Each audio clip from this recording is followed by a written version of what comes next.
जय श्री कृष्णा। राधे राधे। आप सभी भक्तों को रवि प्रदोष व्रत की हार्दिक शुभकामनाएं। रवि प्रदोष व्रत में भगवान शिव और माता पार्वती जी की पूजा की जाती है। मान्यताओं के अनुसार रवि प्रदोष व्रत करने से व्रत रखने वाले भक्तों के सभी दोष और पापों का नाश हो जाता है। इस व्रत को करने से सुहागिन महिलाओं का सुहाग सदा अटल रहता है। जो स्त्री पुरुष जिस कामना को लेकर इस व्रत को करते हैं, उनकी सभी कामनाएं कैलाशपति भगवान शंकर जी की कृपा से पूर्ण होती है। सूत जी कहते हैं कि त्रयोदशी व्रत करने वाले को 100 गौदान का फल भी प्राप्त होता है।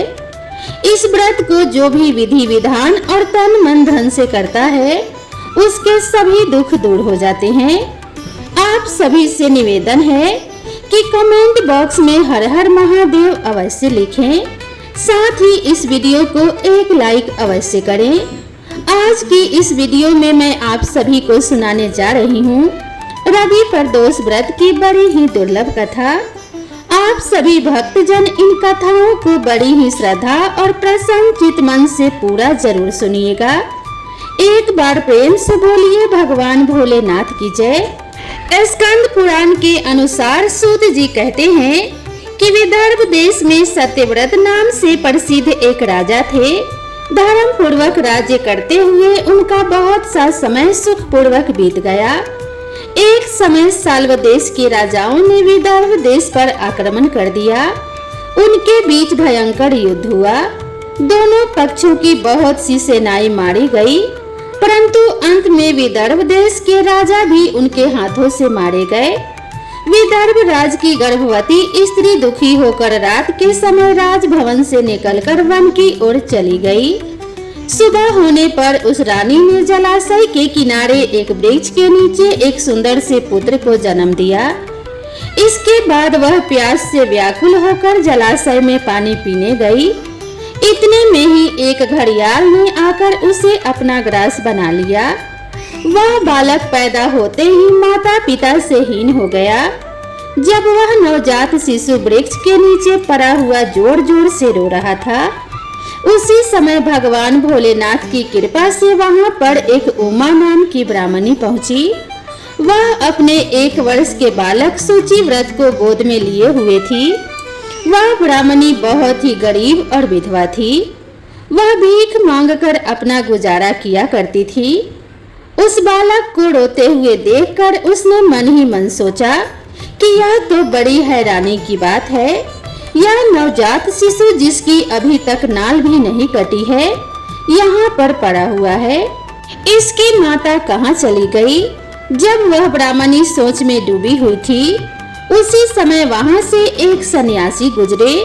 वह ऐसे जान पड़ते थे मानो साक्षात भगवान शंकर हो। उन श्रेष्ठ भिक्षु ने उस स्त्री से कहा कि हे ब्राह्मणी, तुम इस बालक की रक्षा करो, इससे तुम्हें परम कल्याण की प्राप्ति होगी, तुम्हारा कल्याण होगा। इतना कहकर वह दयालु भिक्षु वहां से चले गए। उनके जाने के बाद ब्राह्मणी ने उस बालक को गोद में लेकर अपने घर की ओर प्रस्थान किया। वह ब्राह्मणी एक चक्र नामक नगर में निवास करती थी। ब्राह्मणी ने उस बालक का अपने बेटे के समान ही पालन पोषण किया और उसका नाम धर्मगुप्त रखा। वह भिक्षा के अन्न से ही अपने पुत्र और राजकुमार दोनों को पालने पोषने लगी। एक दिन वह ब्राह्मणी उन दोनों बालक को साथ लेकर भीख मांगती हुई देव मंदिर में चली गई। उस समय वहां पर सांडिल्य मुनि पधारे हुए थे।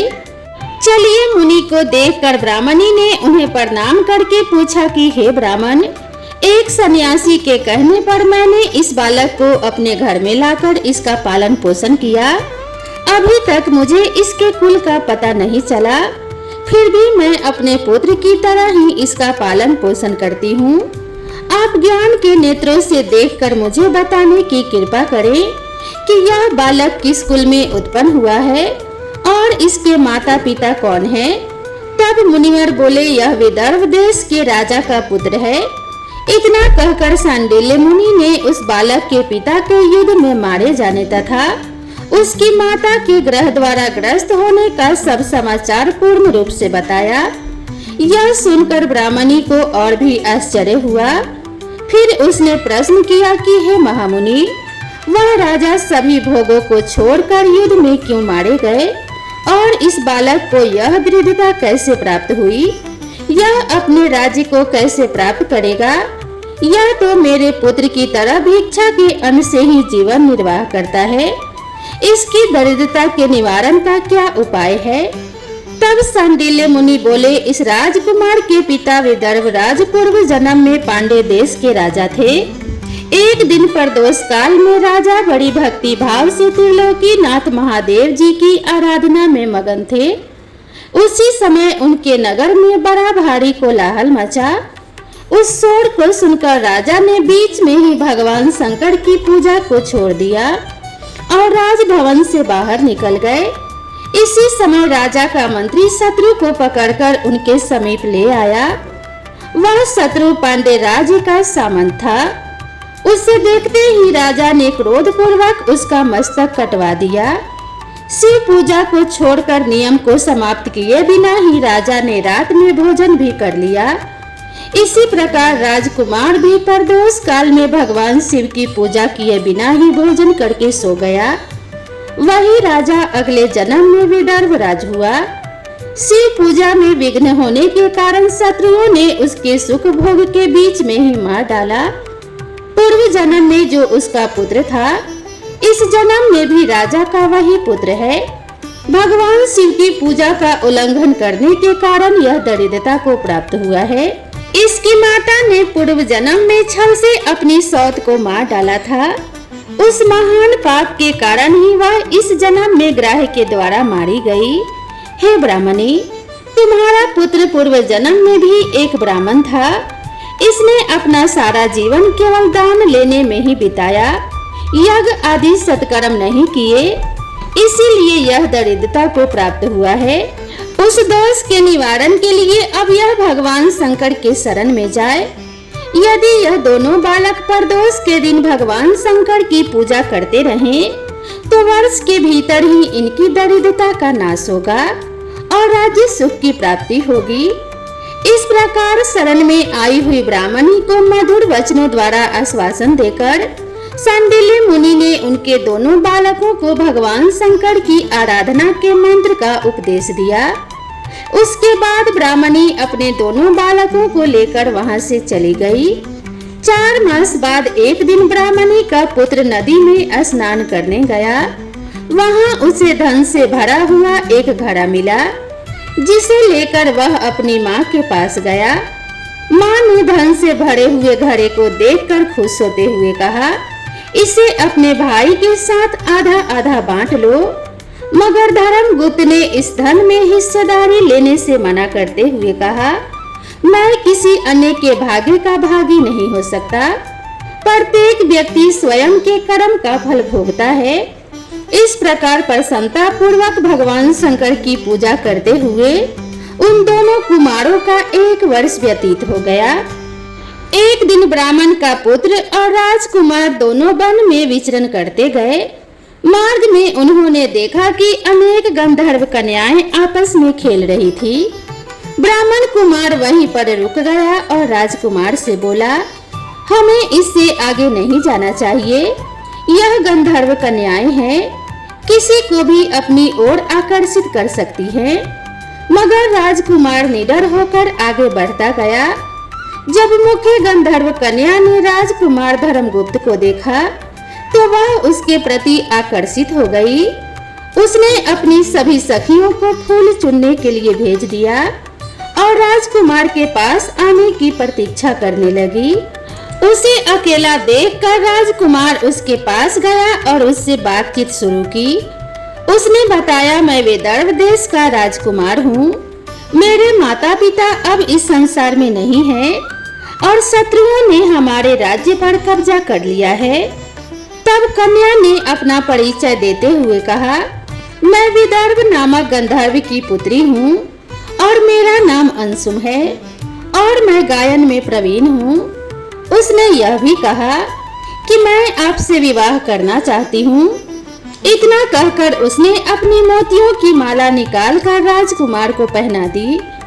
तब तब राजकुमार ने पूछा, तुम राजपाट गंवा चुकी राजकुमार के साथ कैसे रह पाओगी और अपने माता पिता की अनुमति के बिना तुम मेरे साथ कैसे विवाह कर सकती हो? इस पर अंशुम ने कहा, चाहे जो हो जाए, मैं वही करूंगी जो मैं चाहती हूँ। तुम 2 दिन बाद प्रातः काल यहाँ आकर मुझसे मिलना। इतना कहकर वह वहाँ से चली गई। राजकुमार ने वापस आकर ब्राह्मणी और उसके पुत्र को सारी बात बताई। वे दोनों बहुत खुश हुए। 2 दिन बाद राजकुमार पुनः उसी वन में गया। उसने देखा कि अंशुम अपने पिता के साथ उसकी प्रतीक्षा कर रही है। तब गंधर्वराज ने राजकुमार से कहा, मैं कैलाशपुरी गया था। वहाँ भगवान शिव और माता पार्वती ने मुझे बुलाकर कहा कि धर्मगुप्त नामक राजकुमार राज्य से विहीन होकर भटक रहा है। जाओ और उसका राज्य पुनः प्राप्त करने में उसकी सहायता करो। मैं उनकी आज्ञा के अनुसार अपनी पुत्री अंशुम का हाथ तुम्हारे हाथ में दे रहा हूँ और राज्य प्राप्त करने में तुम्हारी सहायता करूँगा। मेरी पुत्री 10,000 वर्ष तक तुम्हारे साथ इस पृथ्वी पर रहेगी और जब तक तुम शिवलोक में जाओगे तब तक भी वह इसी काया में तुम्हारे साथ ही रहेगी। भगवान शिव के आदेश अनुसार धर्मगुप्त और अंशुम का विवाह हो गया। अंशुम के पिता ने अपनी गंधर्व सेना भी राजकुमार को दे दी। सेना की सहायता से उसने अपने शत्रुओं को परास्त कर दिया और अपने पिता का खोया हुआ राज्य भी प्राप्त कर लिया। अब राजकुमार धर्मगुप्त राजा बन गया। उसने अपने बुरे दिनों में उसे पालने वाली गरीब ब्राह्मणी को राजमाता का दर्जा दिया और सूची व्रत को अपना छोटा भाई माना। इस प्रकार नियमित रूप से प्रदोष व्रत करने से ब्राह्मणी, उसके पुत्र सूची व्रत और राजकुमार धर्मगुप्त को धन्य धान्य तथा सुख संपत्ति की प्राप्ति हुई। सूत जी कहते हैं कि जो मनुष्य प्रदोष व्रत की इस पुण्य महात्म्य को एकाग्रचित होकर सुनता है अथवा पढ़ता है, उसे 100 जन्मों तक कभी दरिद्रता नहीं होती और अंत में वह ज्ञान के ऐश्वर्य से युक्त होकर भगवान शंकर के परम धाम को प्राप्त होते हैं। तो प्रेम से बोलिए भगवान शंकर की जय, माता पार्वती की जय। अब आप सुनिए भगवान शिव की कथा। बहुत समय पहले वास्कल नामक गांव में बिंदु नाम का एक ब्राह्मण रहता था। वह अधर्मी, दुरात्मा और महापाप था। उसकी स्त्री बहुत सुंदर थी। उसका नाम चंचला था। वह सदा उत्तम धर्म का पालन करती थी, परंतु बिंदु वैश्यागामी था। इस तरह कुकर्म करते हुए बहुत समय व्यतीत हो गया। उसकी स्त्री काम से पीड़ित होने पर भी धर्म नाश के भय से कलेश सहकर भी काफी समय तक धर्म भ्रष्ट नहीं हुई, परंतु आगे चलकर वह भी अपने दुराचारी पति के आचरण से प्रभावित होकर दुराचारी और अपने धर्म से विमुख हो गई। इस तरह दुराचार में डूबे हुए उन पति पत्नी का बहुत सा समय व्यर्थ में बीत गया। वैश्यागामी, दूषित बुद्धि वाला वह दुष्ट ब्राह्मण बिंदु कुड़ी के दुखों को भोग कर वह मूढ़ बुद्धि पापी विद्य पर्वत पर भयंकर पिशाच हुआ। इधर उस दुराचारी बिंदु के जाने पर चंचला नामक स्त्री बहुत समय तक पुत्रों के साथ अपने घर में ही रहती रही। पति की मृत्यु के बाद वह भी अपने धर्म से गिरकर पर पुरुषों का संग करने लगी थी। सती विपत्ति में भी अपने धर्म का पालन करना नहीं छोड़ती। यही तो तप है। कठिन तो होता है, लेकिन इसका फल मीठा होता है। एक दिन देव योग से किसी पुण्य पर्व के आने पर वह अपने भाई बंधुओं के साथ गोकर्ण क्षेत्र में गई। उसने तीर्थ के जल में स्नान किया और जनों के साथ यहाँ वहाँ घूमने लगी। वह एक देव मंदिर में गई। वहाँ उसने एक ब्राह्मण के मुख से भगवान शिव की परम पवित्र एवं मंगलकारी कथा सुनी। ब्राह्मण कह रहे थे कि जो स्त्रियां व्यभिचार करती है वे मरने के बाद जब यमलोक जाती हैं, तब यमराज के दूत उन्हें तरह तरह से यंत्रणा देते हैं। वे उसके कामांगर को डंडों से दागते हैं, तप्त लौह के डंडों से उनका संसर्ग कराते हैं। यह सारे दंड इतनी वेदना देने वाले होते हैं कि जीव पुकार पुकार कर कहता है कि अब वह ऐसा नहीं करेगा, लेकिन यमदूत उसे छोड़ते नहीं हैं। कर्मों का फल तो सभी को भोगना पड़ता है। देव ऋषि मनुष्य सभी इससे बंधे हुए हैं। ब्राह्मण के मुख से यह वैराग्य बढ़ाने वाली कथा सुनकर चंचला भय से व्याकुल हो गई। कथा समाप्त होने पर सभी लोग वहां से चले गए। तब कथा बांचने वाले ब्राह्मण से चंचला ने कहा कि हे ब्राह्मण, धर्म को न जानने के कारण मेरे द्वारा बहुत बड़ा दुराचार हुआ है। स्वामी, मेरे ऊपर कृपा कर मेरा उद्धार कीजिए। आपके प्रवचन को सुनकर मुझे इस संसार से वैराग्य हो गया है। मैं मूढ़ चित्त वाली पापनी को धिक्कार है। मैं निंदा के योग्य हूँ। मैं बुरे विषयों में फंसकर अपने धर्म से विमुख हो गई थी। कौन मुझ जैसी मार्ग में मन लगाने वाली पापनी का साथ देगा? जब यमदूत मेरे गले में फंदा डालकर मुझे बांध कर ले जाएंगे और नरक में मेरे शरीर के टुकड़े करेंगे, तब मैं कैसे उन महायातनाओं को सहन कर पाऊंगी? मैं सब प्रकार से नष्ट हो गई हूँ। अभी तक मैं हर तरह से पाप में डूबी रही हूँ। हे ब्राह्मण, आप मेरे गुरु हैं, आप ही मेरे माता पिता हैं। मैं आपके शरण में आई हूँ। मुझ अबला का अब आप ही उद्धार कीजिए। इस प्रकार विलाप करती हुई चंचला ब्राह्मण देवता के चरणों में गिर पड़ी। तब ब्राह्मण ने उसे कृपा पूर्वक उठाया और इस प्रकार कहा, नारी, तुम सौभाग्यशाली हो जो भगवान शंकर की कृपा से तुमने वैराग्य पूर्ण यह कथा सुनी है और कथा को सुनकर समय से अपनी गलती का एहसास कर लिया है। तुम डरो मत और भगवान शिव की शरण में जाओ। उनकी परम कृपा से तुम्हारे सभी पाप नष्ट हो जाएंगे। मैं तुम्हें भगवान शिव की कथा सहित वह मार्ग बताऊंगा जिसके द्वारा तुम्हें सुख देने वाली उत्तम गति प्राप्त होगी। शिव कथा सुनने से तुम्हारी बुद्धि शुद्ध हो गई है और तुम्हें पश्चाताप हुआ है तथा मन में वैराग्य उत्पन्न हुआ है। पश्चाताप ही पाप करने वाले पापियों के लिए सबसे बड़ा प्रायश्चित है। जो मनुष्य अपने कुकर्म के लिए प्रायश्चित नहीं करता वह उत्तम गति प्राप्त नहीं करता, परंतु जिसे अपने कुकृत्य पर हार्दिक पश्चाताप होता है वह अवश्य ही उत्तम गति का भागीदार होता है। इसमें कोई शक नहीं है। शुद्ध चित्त में ही भगवान शिव और माता पार्वती का वास होता है। वह शुद्ध आत्मा पुरुष सदा शिव के पद को प्राप्त होता है। इस कथा का श्रवण सभी मनुष्यों के लिए कल्याणकारी है, अतः इसकी आराधना और सेवा करनी चाहिए। हे ब्राह्मण पत्नी, तुम अन्य विषयों से अपने मन को हटाकर भगवान शंकर की इस परम पावन कथा को सुनो। इससे तुम्हारे चित्त की शुद्धि होगी और तुम्हें मोक्ष की प्राप्ति होगी। जो मनुष्य निर्मल हृदय से भगवान शिव के चरणों का चिंतन करते हैं उसकी एक ही जन्म में मुक्ति हो जाती है। यह कहकर वे ब्राह्मण चुप हो गए। उनका हृदय करुणा से भर गया। वे ध्यान में मग्न हो गए। ब्राह्मण का यह उपदेश सुनकर चंचला के नेत्रों में आनंद के आंसू छलक गए। वह हर्ष भरे हृदय से ब्राह्मण देवता के चरणों में गिर गई और हाथ जोड़कर बोली, मैं कृतार्थ हो गई। हे ब्राह्मण शिव भक्तों में श्रेष्ठ स्वामी, आप धन्य हैं। आप परमार्थदर्शी हैं और सदा परोपकार में लगे रहते हैं। साधु, मैं नरक के समुद्र में गिर रही हूँ। कृपया करके मेरा उद्धार कीजिए। जिस पौराणिक और अमृत के समान कथा की बात आपने की है उसे सुनकर ही मेरे मन में वैराग्य उत्पन्न हुआ। उस अमृतम कथा को सुनने के लिए मेरे मन में बड़ी श्रद्धा हो रही है। कृपया आप मुझे उस कथा को सुनाइए। कथा सुनने की इच्छा मन में लिए हुए चंचला ब्राह्मण देवता की सेवा में वहीं रहने लगी।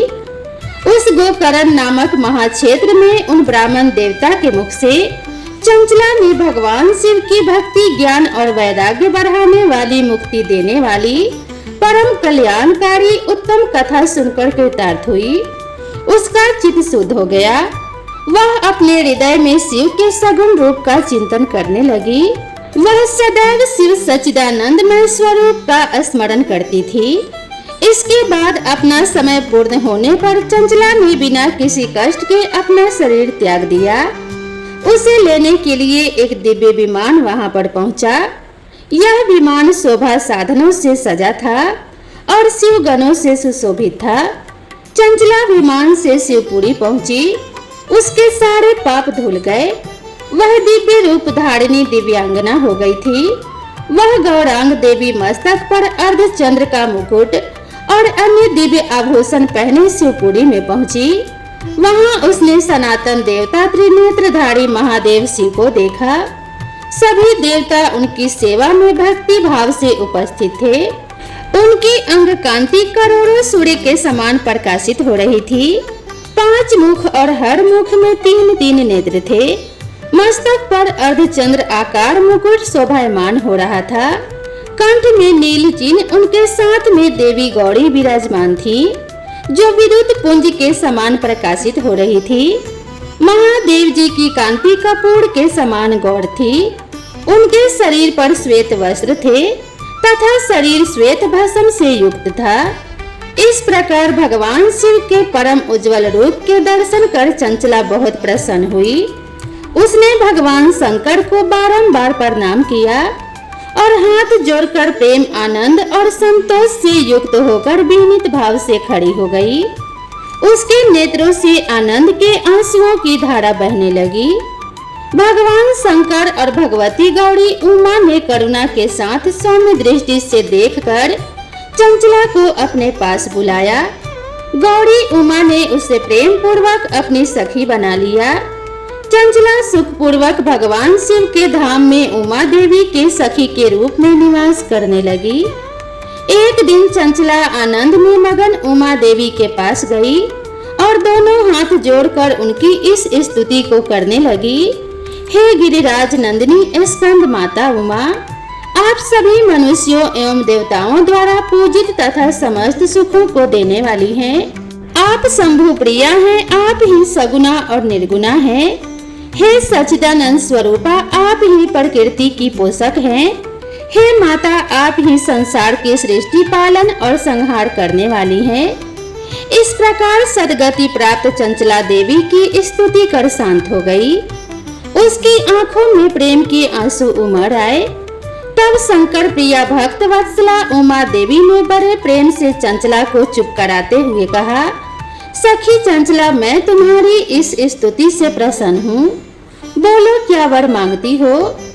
तब चंचला बोली कि हे गिरिराज कुमारी, मेरे पति बिंदु इस समय कहाँ हैं? मैं उनकी स्थिति कैसी है ये जानना चाहती हूँ। मुझे बताइए और कुछ उपाय कीजिए ताकि हम फिर से मिल सकें।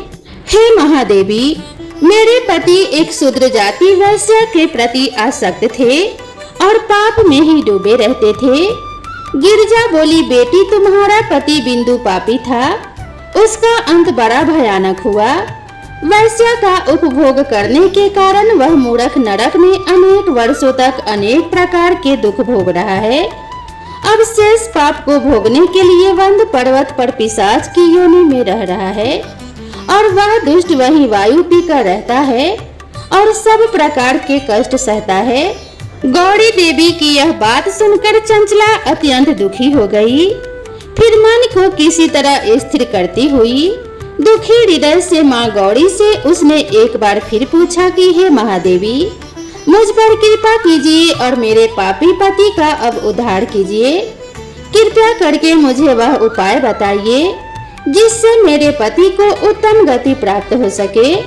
गौरी देवी ने कहा, यदि तुम्हारा पति भगवान शिव की पुण्यम उत्तम कथा सुने तो वह इस दुर्गति को पार करके उत्तम गति का भागी हो सकता है। अमृत के समान मधुर गौरी देवी के यह वचन सुनकर चंचला ने दोनों हाथ जोड़कर मस्तक झुकाकर उन्हें बारंबार प्रणाम किया और प्रार्थना करने लगी कि मेरे पति को भगवान शिव की कथा सुनाने की व्यवस्था कीजिए।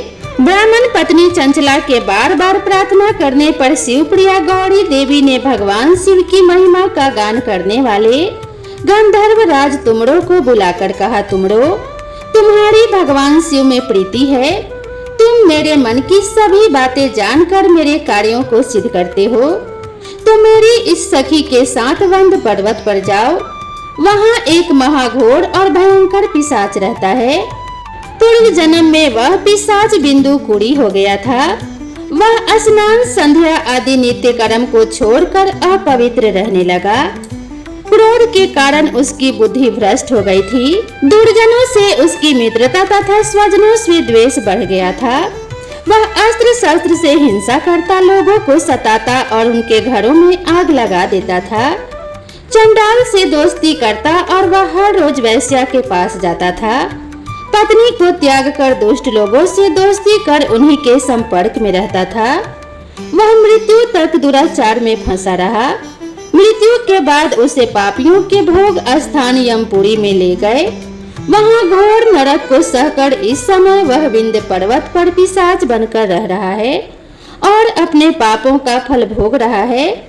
तुम उसके सामने परम पुण्यम पापों का नाश करने वाली भगवान शिव की दिव्य कथा का प्रवचन करो। इस कथा को सुनने से उसका हृदय सभी पापों से मुक्त होकर शुद्ध हो जाएगा और वह प्रेत योनि से मुक्त हो जाएगा। इस दुर्गति से मुक्त होने पर उस बिंदु नामक पिशाच को तुम विमान में बिठाकर भगवान शिव के पास ले आना।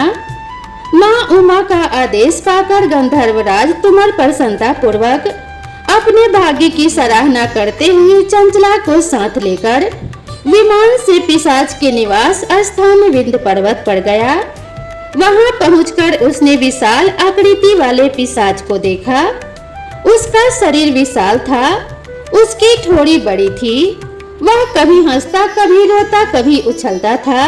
महाबली तुमर ने बिंदु कुड़ी के पश्चात तुमर ने कथा वाचन के लिए स्थान तलाश कर मंडप की रचना की।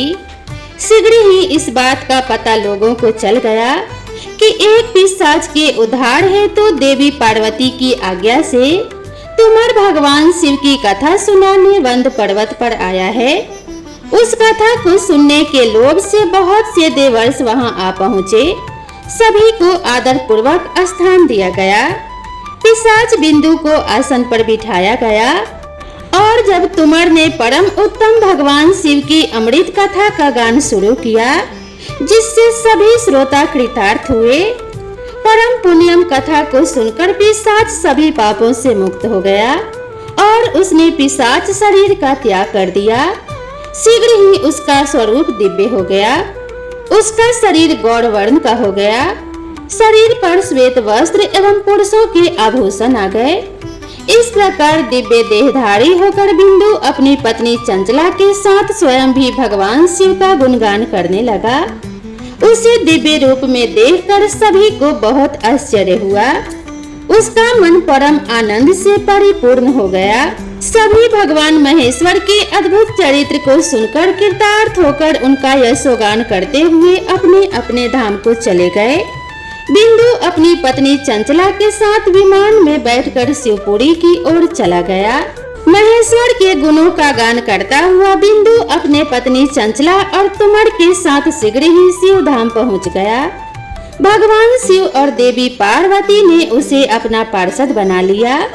दोनों पति पत्नी सुख पूर्वक भगवान महेश्वर एवं देवी गौरी के श्री चरणों में अविचल होकर रहने लगे और भगवान शिव और माता पार्वती के श्री चरणों का गुणगान करने लगे। इस प्रकार उस ब्राह्मण और ब्राह्मणी की मुक्ति हुई।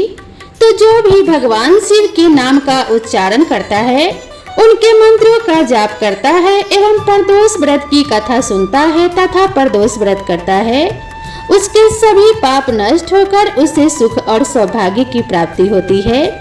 तो प्रेम से बोलिए भगवान शिव और माता पार्वती की जय।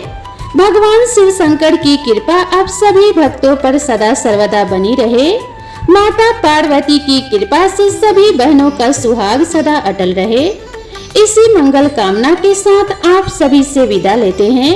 मिलते हैं इसी तरह की नई कथा और नई कहानी के साथ। तब तक आप सभी दोस्तों से निवेदन है कि अगर आप सभी को यह वीडियो पसंद आई हो तो वीडियो को एक लाइक जरूर करें और इसी तरह की नई नई कथा और नई नई कहानियों के लिए मेरे चैनल से जुड़े रहें। दोस्तों, चैनल पर पहली बार आए हैं तो चैनल को सब्सक्राइब करना बिल्कुल ना भूलें। तो मिलते हैं इसी तरह की नेक्स्ट वीडियो में, तब तक के लिए राधे राधे।